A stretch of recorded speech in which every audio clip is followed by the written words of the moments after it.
প্রিয় ভাইরা, বর্তমান পৃথিবীর অবস্থা এতটাই ভয়াবহ যে একজন পরিপূর্ণ মুমিন, ইমানদার, তাকওয়াবান ব্যক্তি হিসেবে বেঁচে থাকাটা অনেক কঠিন। কেন জানেন?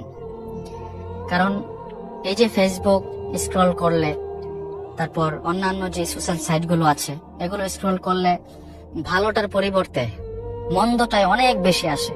যেমন অশ্লীলতা, বেহায়াপনা, তারপর ইত্যাদি ইত্যাদি নানান ধরনের ভিডিও, এমন এমন কিছু বিষয় সামনে চলে আসে যেগুলো একজন পরিপূর্ণ ইমানদার মুমিন, যার মধ্যে একটুখানি হলেও তাকওয়া আছে, মহান রবের ভয় আছে, দেখা যাবে ছোট্ট একটা মন্দ কিংবা খারাপ ভিডিওর জন্য ইমান, এতদিনের সাজানো তাকওয়া, নিজেকে গড়ে তোলা, মহান রবের ভয় ভিতরে লালন করা, এগুলো সব নিমেষেই শেষ হয়ে যায়। আসলে বর্তমান যুগে খারাপ পথে হাঁটা এটা খুব সহজ, কিন্তু ভালো পথে হাঁটা এটা হচ্ছে একদম স্রোতের বিপরীত। দেখেন, রাসূলুল্লাহ সাল্লাল্লাহু আলাইহি সাল্লাম আজ থেকে 1400 বছর আগে যে কথা আমাদেরকে বলে গিয়েছেন, আমাদেরকে যে দিক নির্দেশনা দিয়ে গেছেন, সেই কথাগুলো কিন্তু আজকে আমরা রিপিট করছি।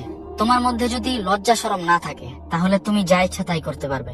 বর্তমান যুগে আমাদেরকে খুব চিন্তা ফিকির করে চলা উচিত। আমরা যদি সঠিকভাবে চলতে না পারি, দিন শেষে তো আমাদের জন্য ভয়াবহ শাস্তি অপেক্ষা করছে। আল্লাহ আমাদেরকে সঠিকটাই বোঝার তৌফিক দান করুন। আমিন।